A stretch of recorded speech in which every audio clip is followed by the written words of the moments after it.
SARS, MERS, SARS-CoV-2, West Nile virus, Zika, Marburg, Ebola, and more. We are constantly under attack from the world around us, and these threats are increasing due to a mix of climate change, population growth, and the ability to hop on a plane and go anywhere around the globe in a matter of hours. Here at the University of Kansas Health System, we have been preparing for potential outbreaks even before the COVID-19 pandemic. Today we're going to show you just a little bit of our prep work as well. Good morning and welcome to Open Mics with Dr. Stites. I'm Dr. Dana Hawkinson, filling in for Dr. Stites this week. We'll get to that tease in a moment, but first, the heat. We are sweltering through a record number of days in the 100-degree and higher range, and that causes problems for people of all ages, especially children. With us right now is Dr. Sean Sood, a pediatric critical care specialist here at the University of Kansas Health System. Dr. Sood, thank you. And are you seeing any children with heat problems in the hospital? Dr. Hawkinson, thanks for having me on this morning. You know, high temperatures and extreme heat can cause children to become very sick very quickly. It can cause dehydration, heat exhaustion, heat cramps, and heat stroke, which is a medical emergency. Every year at the University of Kansas Health System, we'll see 1 or 2 patients with heat exhaustion or heat stroke. So what can we do for infants and kids in a heat wave like this? Yeah, I think 3 things off the bat. Number 1 is prevention. Limit outdoor times during the hottest hours. Number 2, look for ways to cool down. Take your child to an air-conditioned place like a library or the mall. Take a cool bath or go for a swim. And number 3, dark clothes attract heat, so dress your children in lightweight and light-colored clothing. Those are 3 tips I can think of off the bat. And also, most schools are back in session now or will be very soon, and many dismissed early this week and are keeping the kids in at recess. Can schools be doing anything else? You know, this summer has been really hot, and I think we need to be prepared for more summers like this ahead. So a school system should really look into something called the heat index. The heat index is the effective temperature outside. And if the heat index is 95 or greater, protocols and guidelines should be in place in the school system. Some of those things schools can do is focus more in activities inside a gymnasium, like dancing and games. Number 2, if students are to be allowed outside, make sure they have free access to fluids and have frequent breaks as well to stay hydrated. And number 3, just making sure all the teachers and children know the signs and symptoms of heat exhaustion before it can transcend into heat stroke. Yeah. And what about student athletes? Should they be outside after school, which is usually the hottest part of the day? And what should coaches be doing? Yeah, you know, this is definitely a vulnerable population. Heat stroke is the 3rd leading cause of death in high school athletes. There are physiological differences between young student athletes and professional athletes that are adults. Number 1, they have a much reduced sweating capacity than adults do. Number 2, they have a higher metabolic demand and produce higher heat. And number 3, they acclimate to heat much slower than adults do. So coaches can do a lot of things. Number 1, don't practice on peak hours, 11 a.m. to 3 p.m. Number 2, if you're a football player and have bulky equipment, make sure you take that off during practices. Number 3, also pay attention to those athletes that are more vulnerable to heat exhaustion or heat stroke, those with asthma or obesity or sweat less. And number 4, always, always, always have access to free water, especially salty sports drinks. Ultimately, prevention's the key during this really, really hot summer. Yeah, I don't think we can talk about prevention enough in all aspects. So, Dr. Sean Sood, thank you, one of our expert physicians here. Thank you for coming in this morning, and stay cool and stay healthy out there. You too. All right, well, back to the topic that we are talking about today. Take a look at this timeline. This is showing all the emerging infectious diseases since 2003. There are 60 of them just in the past 20 years. Some are brand new, like SARS-CoV-2. Others are not new, but are appearing in different areas or different corners of the world and re-emerging. Today we're talking about what happens when a patient arrives at our hospital and we think they might have one of these emerging or re-emerging diseases. Here in the studio are two of the nurses working with me in the Infection Prevention and Control Team, or IPAC for short, Tanya McIntosh and Annie Huber. Good morning to you both. Good morning. Thank you. We are also excited to get a demonstration from three other IPAC nurses, Maggie Rivas, Casey Christini, and Jordan Harvey, over in the School of Nursing. Recently, all these nurses helped train other staff on how to respond to a highly infectious disease like Ebola. That includes using the highest level PPE we have in the health system. Today we're going to see Jordan get into one of those hazmat suits with the help of Maggie and Casey. Maggie, start us off by describing all of the gear and the pieces of PPE that you have out there. Absolutely. We will be getting Jordan into a full getup. We have a biosafety suit, a bioprotective suit. We have a capper, which is a type of PAPR or respirator. We have a hood that goes along with that. We have shoe covers here to cover her feet outside the suit, and then 2 pairs of gloves. So we have extra long nitrile gloves that are will be secured to the suit, and then the regular gloves that will go on top of that. All right. And Casey, talk to us more about that PAPR, a powered air purifying respirator. Yeah, so the PAPR is just, it filters airborne particles that gives good air to the healthcare worker while they are in the suit. And then it's broken up into a few different pieces, but the first part is the hood. This is what covers the healthcare worker's face, and it has the face shield on there. And then there is the helmet. This goes on top of the head. And then there's the belt and the battery pack. And they also have a communication device, which we can talk to them and they can talk to us. Yeah, I think that communication is going to be key in there for sure. And Jordan, how are you feeling? Ready to get into the suit? I'm feeling really good. I'm ready to show you guys and put the suit on for you guys. All right, and I think it'll be great for our audience to see that. All right, Maggie and Casey, what are the first steps to getting into that PPE? Absolutely. So normally when we get someone into this Tier 1 PPE is what we call it. It's our highest level of protection for our healthcare staff. We have someone who is reading a checklist, which is the role I will be playing today, and making sure that we don't miss any steps, that our communication is really clear to the folks involved to ensure their safety and protection as they're putting on this PPE. And then Casey will be serving as our donning assistant and safety coach. So she will be watching all of these steps and making sure that her PPE is intact, there's no rips, there's no tears, it all fits properly, and also helping Jordan put on her PPE at certain parts. So that's what you'll see us do. You want to go ahead and get started? Yeah, let's go. Okay, perfect. Yeah, and I think that's so important for the donning or the putting on of this this PPE for these particular situations and possible infections as well.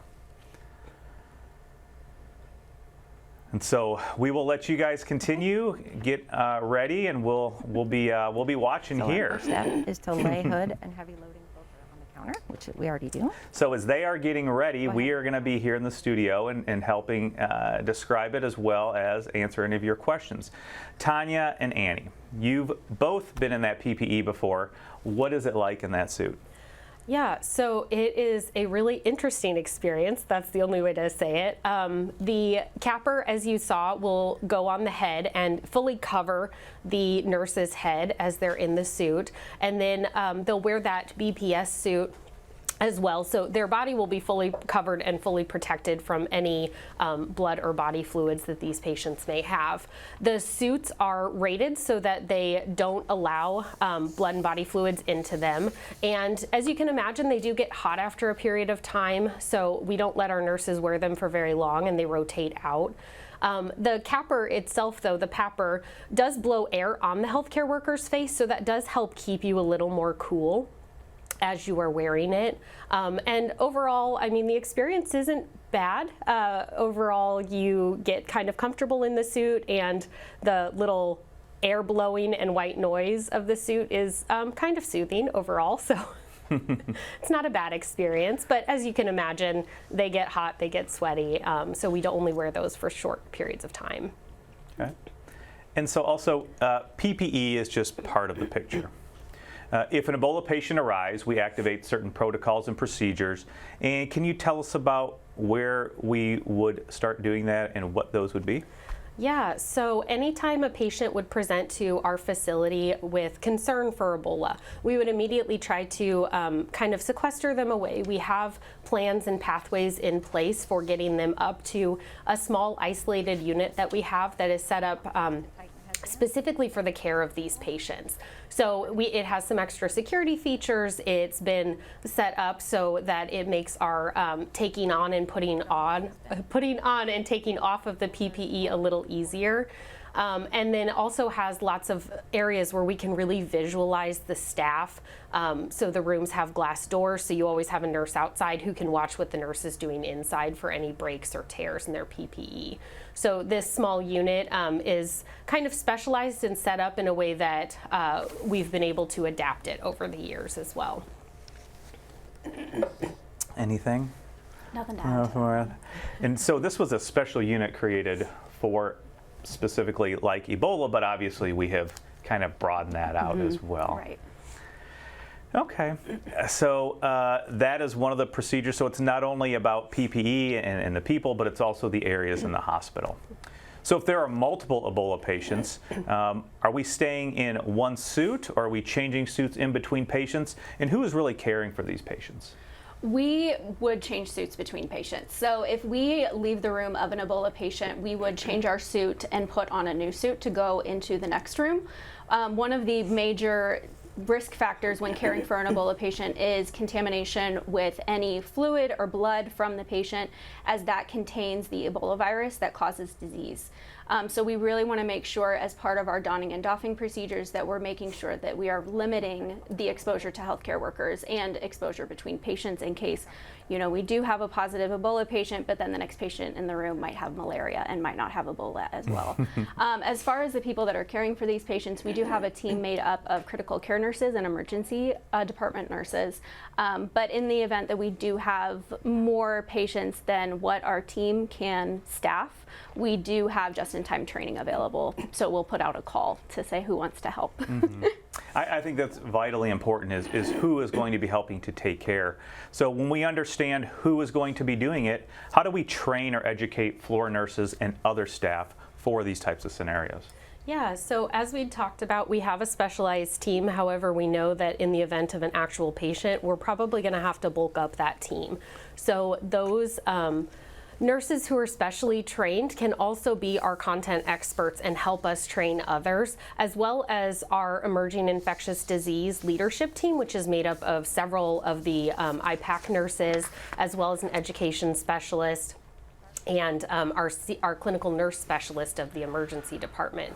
So we have lots of additional hands on deck when training needs to occur, and we can have those extra people available for assistance and training. And as you can see, there's lots of fail-safes with the donning and doffing as well. We make sure that we have people who are just in charge of watching what is going on. So Maggie's role here, she's reading the checklist, but as we're doing the donning and doffing, she can also be those extra set of eyes.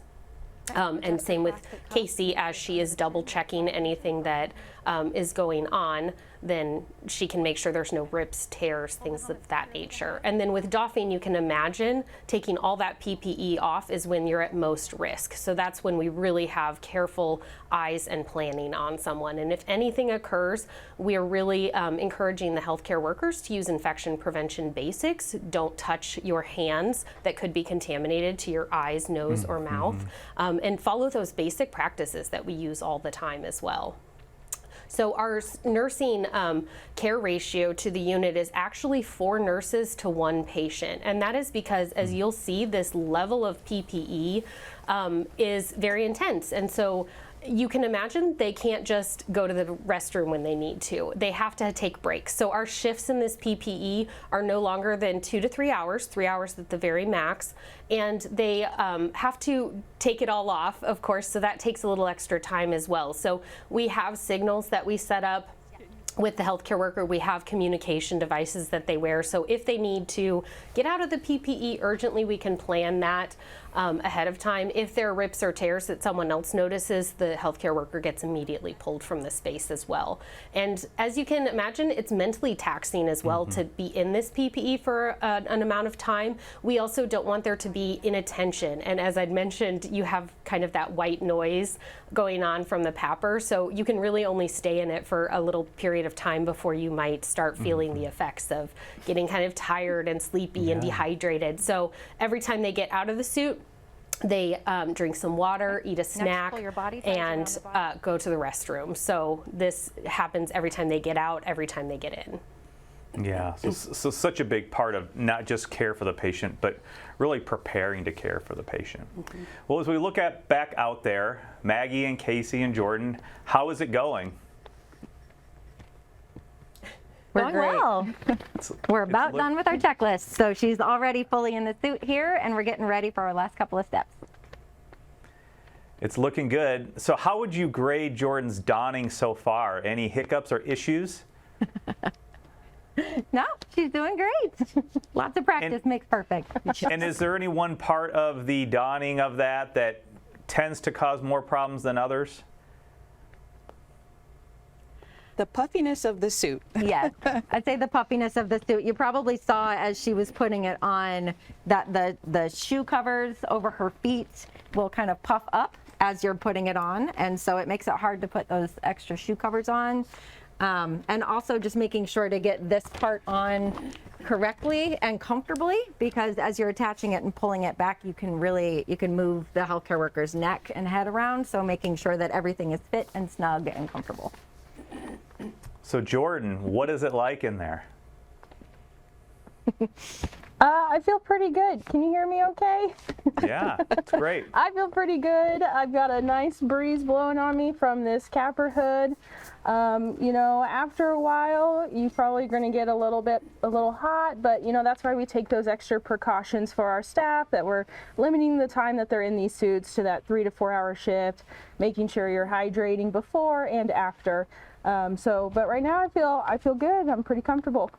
Perfect. Well, you're looking good. Thank you so much for doing that. And so if you have questions, please ask them now. We are going to be able to use the chat on YouTube and Facebook. You can tweet us, I guess we're still saying tweet, or email the Medical News Network as well. So let's turn our attention to COVID for a moment. And this week's COVID count really remains unchanged, still under 10. As of Monday, we had 7 active cases inpatient here. We are watching the case counts increase at the national level. Although the percentages of change may be high, the actual numbers are certainly not as high as they have been in previous years, especially for those number of patients that require hospital level care. So what about headlines today? Well, we know our topic today is these emerging infections. Just a little bit about the headlines. We know that there continues to be other things going on, not just here locally, but around the world. So most notably, we know that there are a couple cases of Ebola that have popped up in the Congo. We are still waiting to hear more about those. Hopefully that will not develop into a large outbreak. There's also other hemorrhagic fevers like Ebola, things called Crimean Congo hemorrhagic fever or Marburg. Right now we know that there are cases of the Crimean Congo hemorrhagic fever that have been identified in places like Senegal and Pakistan. And what about locally in our nation? Well, certainly we've heard about locally acquired malaria, which we haven't seen in the United States in several decades. Most recently, there have been those Florida and Texas cases where people who had not traveled seemed to get malaria. We also know that most recently there has also been a case of locally acquired malaria in Maryland as well. And so I think those things just continue to show us that with everything going on and the confluence of factors, we are continuing to be at risk of these types of infections. And it's vitally important to do prevention as much as possible, most notably wearing your bug spray when you go out and trying to avoid getting bit by mosquitoes. So those are the most recent headlines about kind of emerging infectious diseases nationally and globally. And we just want to know, are there any reporter questions today? All right. So we know that many of you have questions. Let's head to Studio B with Alexis. We have so many great questions, Dr. Hawkinson. I want to start with Jean Reardon. Jean wants to know, how is the PPE decontaminated or cleaned after you wear it? Oh, that's a great question. Yeah, that's a great question. So everything that we wear in the patient care room has to be handled in a specific way. The waste, anything generated from that patient room gets disposed of, so everything is single use only. And as we're going through, it's all about containing and decontaminating everything. So even as we bag up trash, we are wiping down those trash bags with bleach and making sure we double bag, and it gets taken to very specific locations. So there's an entire waste management plan around that as well, in the handling of this waste. And what about the PAPRs themselves? Yeah, that's a great question. They're wiped down with bleach wipes. So any of our equipment, like the communication headsets, the PAPRs, anything that might go into the patient care room that could be reused, we wipe down with bleach wipes to make sure that it is thoroughly decontaminated. If it is not able to be decontaminated, if there's any kind of equipment that it would just be too hard to make sure that it is properly decontaminated for another patient, it is disposed of. Joellen McGranahan has a great question. She wants to know, could you become claustrophobic wearing one of these suits? Does anyone ever get nervous or squeamish in there? Yeah. So luckily we have the PAPRs throughout our health system. So it's not necessarily the first time a healthcare worker has worn it, but it is something we tell them as they're going to be wearing this. If you get claustrophobic, you probably shouldn't be caring for these patients and using that level of PPE, because yes, it gets a little tight in there after a while. So if you have problems with confined spaces, you may need to think about that. Joellen has a follow-up. She wants to know exactly what defines a short period of time wearing these. Is it 5 minutes, 10 minutes? How long? That's a good question. Yeah, that's a great question. So we have, usually the healthcare workers, when they're training, they get in this PPE for an hour or so, because just donning and then taking it off again takes quite a bit of time.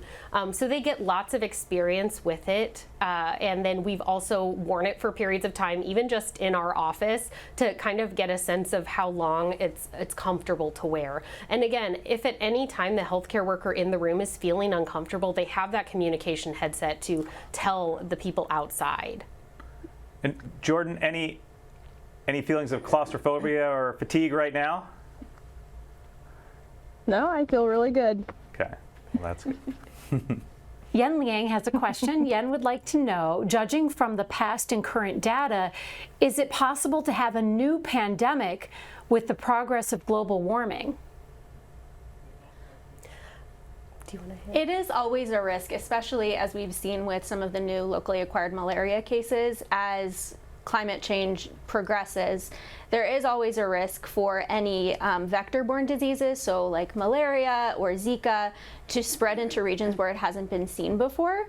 As far as pandemics go, I'll defer that to Dr. Hawkinson. Yeah, I mean, I think there's always that potential for a pandemic, you know, most likely with things that we haven't identified yet. But of course, we're always closely watching things that we've identified. Certainly, we know that highly pathogenic avian influenza is out there and infecting and killing a lot of the wild bird population, but also the farm bird population. Luckily, we haven't seen that many human cases, and certainly no human-to-human transmission. But I think we always need to be continuing to do our surveillance and being monitored, because there is that potential there. Pauline emailed us, and Pauline wants to know, how often do you practice with these suits? Yeah, that's a great question. So we have that core team of nurses who practice at least quarterly. That is our goal, to make sure we're practicing quarterly. Every time we practice with them in the suits so that they can perform normal tasks and functions in them. Because as you can see, they're bulky, they're cumbersome. You have double layers of gloves, things that nursing staff don't normally have to worry about. So we want to make sure to properly practice those ahead of time and let them get a feel for that when we can. And then, you know, every once in a while we have extra time that we do additional practices. And while our infection prevention team isn't necessarily the ones caring for those, we practice in the suits sometimes more regularly. Orlando emailed us, and our viewer Orlando wants to know what happens if there are a lot of patients and not enough special negative pressure rooms. That's a great question. So in the event that we do have enough patients in our special care unit that we would not be able to take any more patients, we would start collaborating with other area hospitals to see if they would have the capacity to care for these patients in a safe way. In the event that we do ever get an Ebola patient or a suspected patient, we would start immediately leadership collaborating with other area hospitals and other area hospitals in the region to see and have a contingency plan for if we do have so many patients that we cannot keep them at our assessment facility, transferring them to other facilities as well. Jill has a really good question. Jill wants to know, what about the leprosy outbreak in Florida? Is it safe to travel there? Will it spread across the United States? So we know that leprosy is, again, it's a very old disease. I think we've probably all heard about it or read about it in the Bible, and certainly seen other movies with it, you know, Ben-Hur or whatever. But it's a very old disease. It is caused by a bacteria. We know that bacteria continues to be out there. One of the biggest reservoirs of that bacteria is just the common armadillo. I don't think there's a large uncontrolled outbreak, but I think it is important to understand that we are probably seeing more transmission of that and more cases of that. Certainly we know here at University of Kansas Health System, we see maybe a case a year, either from a traveler or somebody who's had risk factors, but right now I think it is very low risk for that to become a large uncontrolled outbreak or infection affecting a lot of people. But just understand that that reservoir is out there. We know the bacteria is out there, and we continue to monitor for it, and we do see cases from time to time. Certainly in the United States it is less of a problem as compared to some other countries, but it is something we need to continue to monitor and treat optimally so that we can get those patients cured of that. Such an interesting behind-the-scenes look at something most people never get a chance to see. And Jean wants to know, how much does the paraphernalia for each suit cost? That's a good question. So I don't know the exact cost, but I do know that we have a set amount of suits that we have to keep stocked. So we do evaluate frequently how much we have, how much we need, and then we have in the past had contracts with various state health departments to help us fund that as well, to make sure that we have all the supplies that we need. So many of the items that we have come from some of that grant money. Jordan, is there any price tag on that suit or discount value on there? Do you see any of that anywhere? Let's hope not. Let's hope we paid full price for this one. We don't want the discount, the bargain bin ones. All right. Well, thank you so much, you guys. Let's wrap up with some final thoughts. We're going to start here in the studio. Annie, any final thoughts about Ebola preparedness? Yeah, we are in a constant state of preparedness here at KU, and we are always ready for whatever comes through our doors. I think that sounds great. Tanya? Yeah, so totally agree with Annie. That's always our answer, I think. But also, you know, making sure that you maintain that level of readiness and awareness in the community. As Dr. Hawkinson mentioned, there are so many different infectious diseases around the world. So being aware, especially as you travel and things of that nature, to where you're going and what precautions you can take. And thanks to our demonstration team today as well. Casey, what is the takeaway for anyone watching? I would have to say just education, don't be afraid. Infectious disease, it's out there, it's happening in the world, but what you can do is protect yourself and protect others around you. Maggie?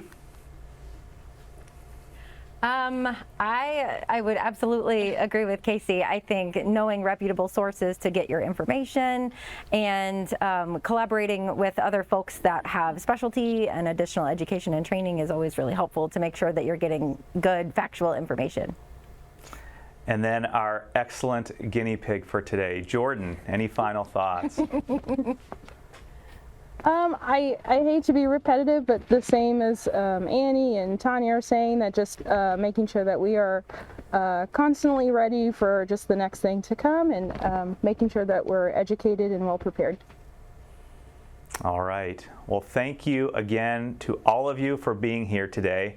Just like to have a couple final thoughts. An easy one is we are always interested in prevention. Prevention is always the best. So what can we do when we're talking about this topic particularly? Just be aware when you're outside. Wear long clothes, wear that insect repellent, help protect you from getting those tick bites and those mosquito bites. And I just want to thank my IPAC team, who is so good and been so wonderful. Everything from the leadership from Amanda Cackler and Lance Williamson down to the team on a day-to-day basis that works here at the University of Kansas Health System on so many aspects to help protect you and prevent other illnesses when you get here into the hospital, and of course help develop these systems and processes for when and if these infections and diseases do make it to our doors. So thank you again to all, and I hope you have a good, safe Wednesday, and make sure you stay cool as well. Coming up Friday on the Morning Medical Update. Have you ever heard of white bagging? No, it's not how some people bring their lunch to work. I'm Alexis Del Cid. On the next Morning Medical Update, we'll explain the top concerns around this insurance company practice that changes how some patients get critical infused or injected medications. Friday at 8 a.m. Subscribe to our Morning Medical Update and Open Mics with Dr. Stites podcasts. Now, everywhere podcasts are available.